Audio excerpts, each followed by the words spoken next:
Yes news में आप सभी दर्शकों का स्वागत है। मैं आपके साथ इलियास बड़ेघर। आइए देखते हैं आज की खबर क्या कहती है।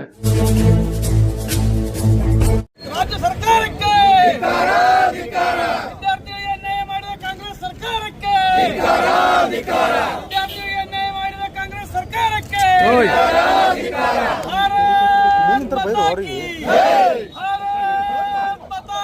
ವಿದ್ಯಾರ್ಥಿಗಳಿಗೆ ನ್ಯಾಯ ಮಾಡಿದ ಕಾಂಗ್ರೆಸ್ ಸರ್ಕಾರಕ್ಕೆ ಭಾರತ್ ಮಾತಾ ಕಿ ಭಾರತ್ ಮಾತಾ ಕಿ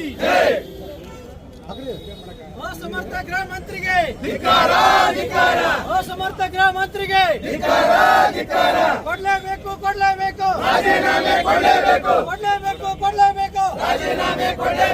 ಭ್ರಷ್ಟ ಕಾಂಗ್ರೆಸ್ ಸರ್ಕಾರಕ್ಕೆ ವಿದ್ಯಾರ್ಥಿಗಳ ಅನ್ಯಾಯ ಮಾಡಿದ ಕಾಂಗ್ರೆಸ್ ಸರ್ಕಾರಕ್ಕೆ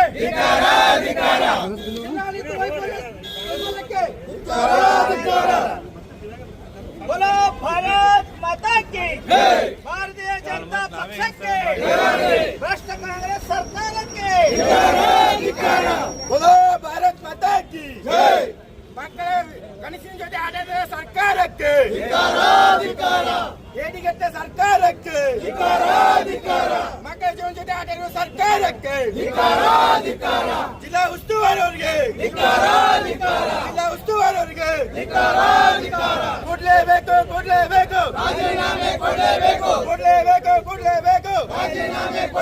ಮಾತಾಕಿ ಬೋಲ ಭಾರತ್ ಮಾತಾಕಿ ಸಮರ್ಪಕವಾಗಿ ಪರಿಸ್ಥಿತಿ ನಿಭಾಯಿಸುವಲ್ಲಿ ವಿಫಲವಾದ ಕಾಂಗ್ರೆಸ್ ಸರ್ಕಾರಕ್ಕೆ ಪೊಲೀಸರ ನೇಮಕಾತಿ ನಿಭಾಯಿಸುವಲ್ಲಿ ಕಾಂಗ್ರೆಸ್ ಸರ್ಕಾರಕ್ಕೆ ಬೋಲ ಭಾರತ್ ಮಾತಾಕಿ ಬೋಲ ಭಾರತ್ ಮಾತಾಕಿ भारत माता की भारत माता की ಪರೀಕ್ಷಾ ವ್ಯವಸ್ಥೆಯನ್ನು ಹದಗೆಡಿಸಿದ ಜಿಲ್ಲಾಡಳಿತಕ್ಕೆ ಪರೀಕ್ಷಾ ಆಡಳಿತವನ್ನು ಹದಗೆಡಿಸಿದ ಜಿಲ್ಲಾಡಳಿತಕ್ಕೆ ಜಿಲ್ಲೆಯಲ್ಲಿ ಪರೀಕ್ಷೆಯನ್ನು ಅಸಮರ್ಥವಾಗಿ ನಿಭಾಯಿಸಿದ ಜಿಲ್ಲಾ ಉಸ್ತುವಾರಿ ಸಚಿವರಿಗೆ ಭಾರತ್ ಮಾತಾ ಕಿ ಭಾರತೀಯ ಜನತಾ ಪಕ್ಷ ಇವತ್ತು ಹೋರಾಟಕ್ಕೆ ಬೀದಿಯಲ್ಲಿ ನಾವು ಇಳಿದಿದ್ದೀವಿ. ಆ ಸಂದರ್ಭದಲ್ಲಿ ನಾನು ನಮ್ಮ ಮಂಡಳದ ಅಧ್ಯಕ್ಷರು ಮತ್ತು ನಮ್ಮ ಬಸವರಾಜ್ ಅವರು ಈ ಸುದ್ದಿ ತಿಳಿದ ನಂತರ ನಾವು ತಿಕೋಟಕ್ಕೆ ಭಾಳ ಒಂದು 10 ನಿಮಿಷದಲ್ಲಿ ತಿಕೋಟಕ್ಕೆ ನಾವು ಹೋದೆವು. 10:00ಗೆ ಎಕ್ಸಾಮನ್ನು ಪರೀಕ್ಷೆ ಶುರು ಆಗಬೇಕಾಗಿತ್ತು. 11:10 ಗಂಟೆಗೆ ಅವರಿಗೆ OMR ಅನ್ನು ಕೊಟ್ಟರು. ಅವ್ರಿಗೆ ಕೊಟ್ಟ ನಂತರ ಅದಕ್ಕೆ ಎರಡಕ್ಕೂ ಟ್ಯಾಲಿ ಆಗಲಿಲ್ಲ. ಅದರ ನಂಬರೇ ಬೇರೆ, ಇದರ ನಂಬರೇ ಬೇರೆ. ವಿದ್ಯಾರ್ಥಿಗಳು ಅಲ್ಲಿರ್ತಕ್ಕಂಥ ಕಸ್ಟೋಡಿಯನ್ಗಾಗಲಿ ಅಲ್ಲಿರ್ತಕ್ಕಂಥ ಅಧಿಕಾರಿಗಳಿಗಾಗಲಿ ಎಷ್ಟೇ ರಿಕ್ವೆಸ್ಟ್ ಮಾಡಿಕೊಂಡ್ರು ಕೂಡ ಕೇವಲ ಇರೋದು 1.5 ತಾಸು ಪೇಪರ್ದ ಇವತ್ತು ಪರೀಕ್ಷೆಯಲ್ಲಿ ಕೊಡ್ತಕ್ಕಂಥದ್ದು 1.5 ತಾಸು ಟೈಮ್ ಇರ್ತದೆ. ಆ 1.5 ತಾಸಿನಲ್ಲಿ ಅವ್ರ ಪೇಪರ್ನ ಬರೀಬೇಕು. 11:15 ಆದರೂ ಕೂಡ ಇವರು ಪತ್ರಿಕೆಯಲ್ಲಿ OMRನ ಅವರಿಗೆ ಕೊಟ್ಟಿರಲಿಲ್ಲ. ಆದರೆ ಒಂದು ಕ್ಲಾಸ್ ರೂಮ್ನಲ್ಲಿ ಕೊಟ್ಟಾರ, ಮತ್ತೊಂದು ಕ್ಲಾಸ್ ರೂಮ್ನಲ್ಲಿ ಕೊಟ್ಟಿಲ್ಲ. ಆದರೆ ಅದೇ ಸಂದರ್ಭದಲ್ಲಿ ತಿಕೋಟದಲ್ಲಿ ಇರ್ತಕ್ಕಂಥ ಜತ್ತಿ ಕಾಲೇಜಿನಲ್ಲಿ ಕೂಡ ಘರ್ಷಣೆ ಆಗ್ಯದ. ಆದರೂ ಕೂಡ ಪೊಲೀಸರು ಹೋಗಿ ಅದನ್ನು ಬಂದೋಬಸ್ತ್ ಮಾಡಿ ಗೇಟ್ ಹಾಕಿ ಅಲ್ಲಿ ವಿದ್ಯಾರ್ಥಿಗಳ ಕೈಯಲ್ಲಿ ಇರ್ತಕ್ಕಂಥ ಮೊಬೈಲ್ಗಳನ್ನು ಕಸ್ಕೊಂಡು ಅವ್ರಿಗೆ ಯಾರಿಗೂ ಹೊರಗೆ ಬಿಡಲಾರ್ದಂಗೆ ವ್ಯವಸ್ಥೆ ಅಲ್ಲಿ ಕೂಡ ಮಾಡ್ಯಾರ. ಆದರೆ ನಾವು ಸ್ವತಃ ಹೋಗಿ ಅಲ್ಲಿ ಒಬ್ಬ ರೈತ ಅವನ ಮಗನಿಗೆ ಎಕ್ಸಾಮ್ ಕೊಡಿಸ್ಲಿಕ್ಕೆ ಅಲ್ಲಿ ಬಂದಾನ. ಆ ಬಂದಾಗ ಅವನಿಗೆ ಆ ಮಗನಿಗೆ ಅವನ ತಂದೆಗೆ ಯಾವ ರೀತಿ ಲಾಠಿ ಚಾರ್ಜ್ ಮಾಡಿದ್ರೆ ಅಂದ್ರೆ ಅದು ಕಣ್ಣಾರೆ ನೋಡಬಾರ್ದು.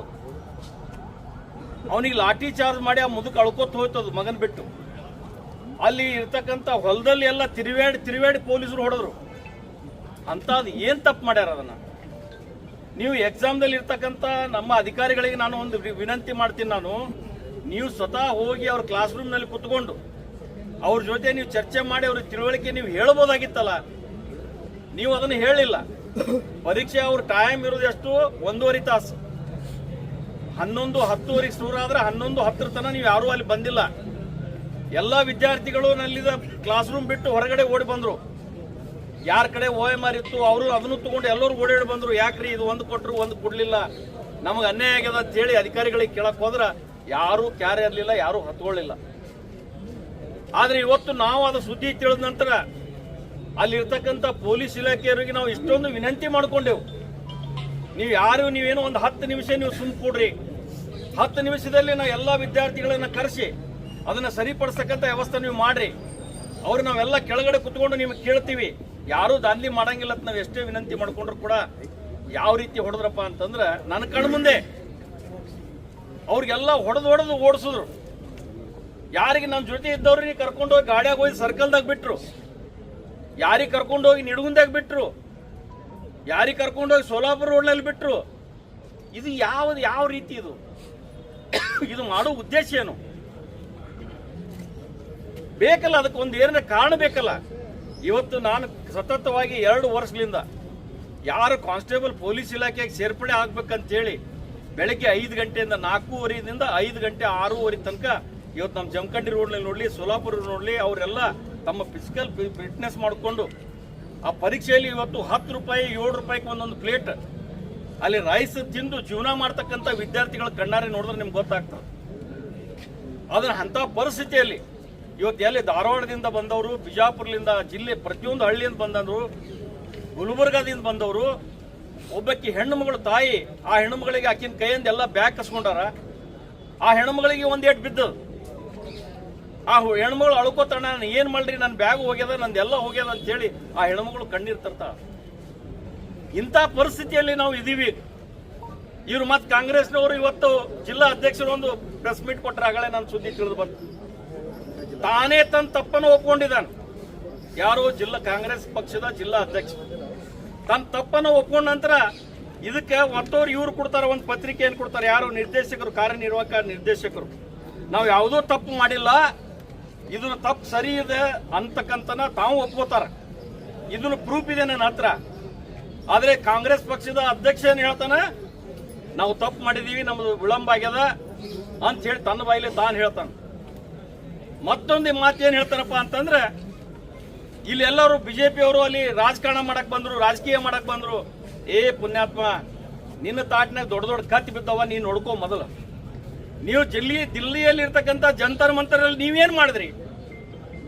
ಪತ್ರಿಕೆಯನ್ನ ಸೋರಿಕೆ ಆಗ್ಯದ ಅಂತ ಹೇಳಿ ತಿಳ್ಕೊಂಡು ಎಲ್ಲೆಲ್ಲೇ ರೌಡಿಜಮ್ ಕರ್ಕೊಂಡ್ಬಂದು, ಯಾವ ಇರ್ತಕ್ಕಂಥ ಹುಳುಗಳನ್ನ ಕರ್ಕೊಂಡ್ಬಂದು ನೀವು ದೊಡ್ಡ ಪ್ರಮಾಣದಲ್ಲಿ ನೀವೇನು ಹೋರಾಟ ಮಾಡಿ ನಮ್ಮ ದೇಶದ ಪ್ರಧಾನಿ ನರೇಂದ್ರ ಮೋದಿಜಿ ಅವರು ಮನೆ ಮುಂದೆ ಇಟ್ಕೊಂಡು ನೀವು ಧರಣಿ ಮಾಡಿದ್ರಲ್ಲ, ಎಷ್ಟೋ ಜನ ವಿದ್ಯಾರ್ಥಿಗಳು ಏನು ಪರಿಸ್ಥಿತಿ ಆಯ್ತು. ವಿದ್ಯಾರ್ಥಿಗಳು ಯಾರೋ ಏನೋ ರಾಜಕಾರಣ ಮಾಡಕ್ ಹೋಗಿ ಸನ್ಮಾನ್ಯ ರಾಹುಲ್ ಗಾಂಧಿ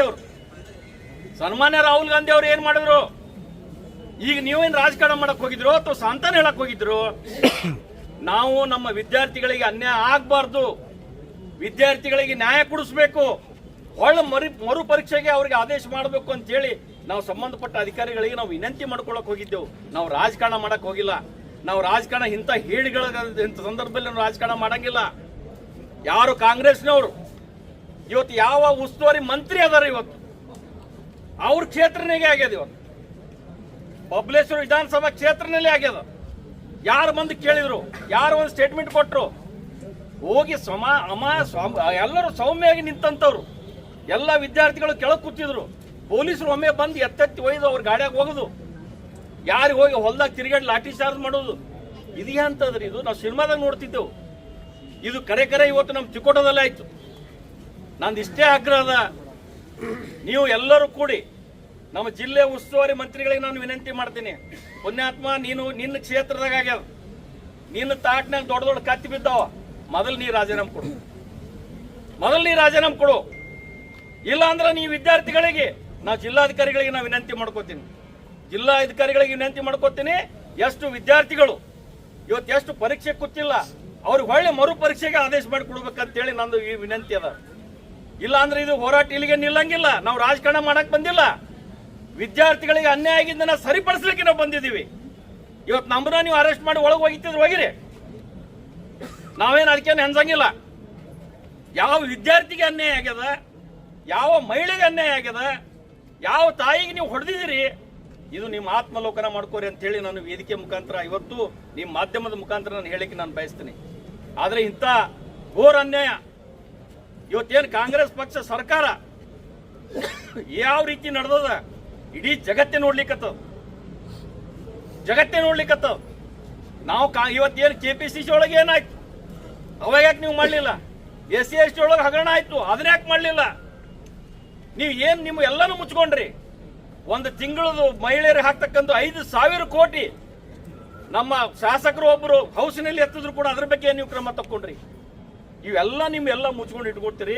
ಅದಕ್ಕೆ ದಯಮಾಡಿ ನಿಮ್ಗೆಲ್ಲರಿಗೆ ವಿನಂತಿ ಮಾಡ್ತೀನಿ, ನಮ್ಮ ಜಿಲ್ಲಾಧಿಕಾರಿಗಳಿಗೆ ನಾನು ವಿನಂತಿ ಮಾಡ್ತೀನಿ, ಎಷ್ಟು ಮಂದಿ ವಿದ್ಯಾರ್ಥಿಗಳು ಅವರಿಗೆ ಎಕ್ಸಾಮ್ ಕೂಡ್ಲಿಕ್ಕೆ ಅವಕಾಶ ಆಗಿಲ್ಲ, ಅವರಿಗೆ ನೀವು ಸರಿ ಮಾಡಿ ಕೊಡಬೇಕು, ಎಕ್ಸಾಮ್ಗೆ ಮರು ಪರೀಕ್ಷೆ ಮಾಡಲಿಕ್ಕೆ ಅನುಮತಿ ಮಾಡಿ ಕೊಡ್ಬೇಕಂತ ಹೇಳಿ ನಾನು ತಮ್ಮಲ್ಲಿ ಕೈ ಮುಗಿದು ನಾನು ಕೇಳ್ಕೊಳ್ಳಿಕ್ಕೆ ಬಯಸ್ತೇನೆ. ವಿದ್ಯಾರ್ಥಿಗಳಿಗೆ ಆದ ಅನ್ಯಾಯದ ಹೋರಾಟದ ಭಾಳ ನೋವಾಗಿದೆ.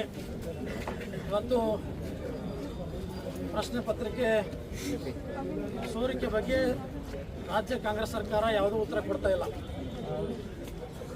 ಮಾನ್ಯ ಗೃಹ ಮಂತ್ರಿಗಳಿಗೆ ನಾನು ಪ್ರಶ್ನೆ ಕೇಳ್ತೀನಿ. ನೀವು ದೇಶದ ಒಂದು ನಮ್ಮ ರಕ್ಷಣೆಯ ಸಂಘಟನೆ ಆದಂಥ RSS ಬಗ್ಗೆ ಭಾಳಷ್ಟು ಹಗುರವಾಗಿ ಮಾತಾಡ್ತೀರಿ.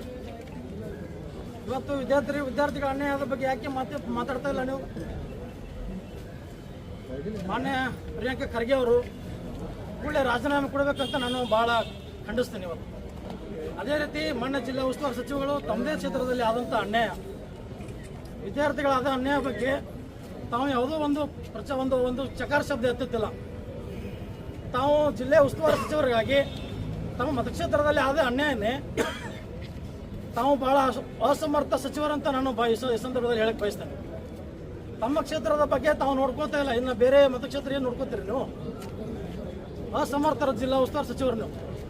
ಹೀಗೆ ವಿದ್ಯಾರ್ಥಿಗಳ ಅನ್ಯಾಯ ಇಡೀ ರಾಜ್ಯದಲ್ಲಿ ಇವತ್ತು ಬಳ್ಳಾರಿ ಮತ್ತು ಹಾಸನ ಜಿಲ್ಲೆಯಲ್ಲೂ ಸಹಿತ ಇದೇ ಸೇಮ್ ಪ್ರಶ್ನೆ ಪತ್ರಿಕೆ ಸೋರಿಕೆ ಆಗಿದೆ. ಕಡು ಬಡವರ ವಿದ್ಯಾರ್ಥಿಗಳು ಕಷ್ಟದಲ್ಲಿ ಬೆಳೆದು ಹೊಲದಲ್ಲಿ ವ್ಯವಸಾಯ ಮಾಡಿ ಇವತ್ತು ಪೊಲೀಸ್ ಪೇದೆ ಆಗಬೇಕಂತ 10 ಕನಸುಗಳನ್ನು ಕಂಡು ಹೋಗಿದ್ರು. ಭಾಳ ನೋವಾಗ್ತಾ ಇದೆ ನಮಗೆ. ಯಾಕೆ ನೀವು ವಿದ್ಯಾರ್ಥಿಗಳ ಲಾಠಿ ಚಾರ್ಜ್ ಮಾಡಿದ್ರಿ? ಪ್ರಜಾಪ್ರಭುತ್ವ ಒಂದು ಹೋರಾಟವನ್ನು ಹಕ್ಕನ್ನು ತಾವು ಕಿತ್ಕೋತೀರಿ. ಪ್ರಜಾಪ್ರಭುತ್ವ ವ್ಯವಸ್ಥೆಯನ್ನು ಹಾಳು ಮಾಡ್ತಾ ಇದ್ದೀರಿ. ಭಾಳ ನೋವಿನಿಂದ ಹೇಳ್ತೇನೆ. ನಾನು ಒಂದು ಯೂತ್ ಜಿಲ್ಲಾ ಅಧ್ಯಕ್ಷ ಆಗಿ ಇವತ್ತು ಸಂಪೂರ್ಣ ಜಿಲ್ಲಾಡಳಿತ ಹದಗೆಟ್ಟಿದೆ ಮತ್ತು ಗೃಹ ಮಂತ್ರಿಗಳು ಸಂಪೂರ್ಣ ಅಸಮರ್ಥ ಗೃಹ ಮಂತ್ರಿಗಳನ್ನು ಅಂತ ಹೇಳಿ ನಾನು ಭಾಳ ಖಾರವಾಗಿ ಖಂಡಿಸ್ತೇನೆ. ತಾವು ಕೂಡಲೇ ರಾಜೀನಾಮೆ ಕೊಡಬೇಕು ಮತ್ತು ಮಾನ್ಯ MP ಪಾಟೀಲ್ ರಾಜೀನಾಮೆ ಕೊಡಬೇಕು. ತಾವು ಇಲ್ಲಿ ಜಿಲ್ಲೆಯಲ್ಲಿ ನಡ್ತಕ್ಕಂಥ ಜಿಲ್ಲಾಡಳಿತ ವ್ಯವಸ್ಥೆ ಬಗ್ಗೆ ತಾವು ಗಮನ ಕೊಡ್ತಾ ಇಲ್ಲ. ತಾವು ಜಂತರ ಮಂತರ ಜಿಲ್ಲೆಯಲ್ಲಿ ಕೂತ್ಕೊಂಡು ಭಾಳ ದೊಡ್ಡ ರಾಜಕಾರಣ ಮಾಡ್ತಾ ಇದ್ದಾರೆ. ಇವತ್ತು ನೀವು ಯಾವುದೇ ವಿದ್ಯಾರ್ಥಿಗಳ ಬಗ್ಗೆ ಗಮನವಿಲ್ಲ, ಬಡವರ ಬಗ್ಗೆ ಕಾಳಜಿ ಇಲ್ಲ, ರೈತರ ಬಗ್ಗೆ ಕಾಳಜಿ ಇಲ್ಲ ಅಂತ ಭಾಳ ನಾನು ಗಂಭೀರ ಪಾರ್ಟಿ ವತಿಯಿಂದ ಏನು ತಿಕೋಟದಲ್ಲಿ ವಿದ್ಯಾರ್ಥಿಗಳ ಮೇಲೆ ಏನು ಅನ್ಯಾಯ ಆಗಿದೆ ಅದರ ವಿರುದ್ಧವಾಗಿ ಇದೊಂದು ಹೋರಾಟವನ್ನ ಮಾಡ್ತಿದ್ದೇವೆ. ಈ ಕುರಿತು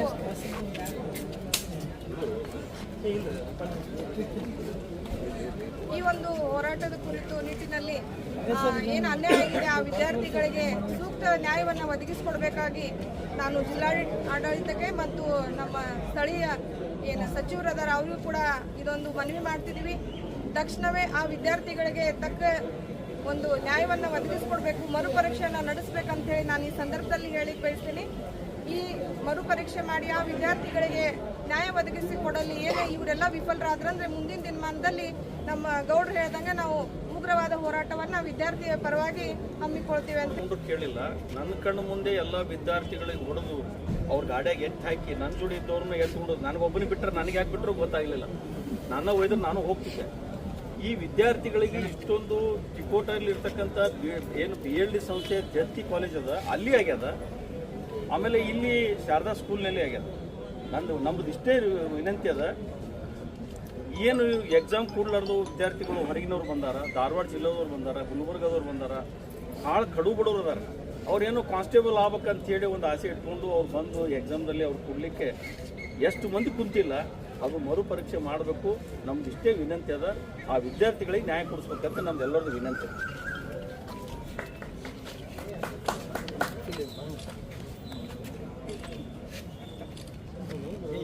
ಸರ್ಕಾರ ಮಕ್ಕಳ ಮೇಲೆ ಮತ್ತು ಮಹಿಳೆಯರ ಮೇಲೆ ದೌರ್ಜನ್ಯ ಆಗ್ತಾ ಇದೆ. ಯಾಕಂದ್ರೆ ಮಹಿಳೆಯರಿಗೆ 2 ಸಾವಿರ ಕೊಡ್ತಂತ ಹೇಳ್ತಾರೆ, ಆ ಹೆಣ್ಮಕ್ಳಿಗೆ 2 ಸಾವಿರ ಬೇಕಾಗಿಲ್ಲ ಸರ್. ಆ ಹೆಣ್ಮಕ್ಳಿಗೆ ಬೇಕಾಗಿರುವುದು ನ್ಯಾಯ, ಮಕ್ಕಳ ಭವಿಷ್ಯ ಬೇಕಾಗೈತಿ. ಇವತ್ತು ಮಹಿಳಾ ಮತ್ತು ಮಕ್ಕಳಿಗೆ ಈ ಸರ್ಕಾರ ವಿರೋಧಿ ಸರ್ಕಾರ ಅಂತಕ್ಕಂಥದ್ದನ್ನು ಸ್ಪಷ್ಟಪಡ್ತಾ ಇದೆ ಸರ್. ಇದಕ್ಕೆ ನ್ಯಾಯ ಕೊಡಲೇಬೇಕು ಸರ್. ಕೊಡಲೇ ಹೋದ್ರೆ ನಾವು ಇದು ಭಾರತೀಯ ಜನತಾ ಪಕ್ಷ ಉಗ್ರವಾಗಿ ಹೋರಾಟ जैसा कि आप सब जानते हैं कि आप सभी का प्यार हमारे साथ कायम है, इसी तरह से हमारे इस चैनल को प्यार करते रहिए और हमारी सारी खबरों को लाइक, शेयर और सब्सक्राइब करना ना भूलिए। हमारा यही मकसद है कि आपको हर खबर जो है, जैसा है वैसा ही आपको हम दिखाते रहेंगे, ना किसी का पक्ष लेंगे, ना किसी के विरोध में जाएंगे। हमारे कदम सच के साथ।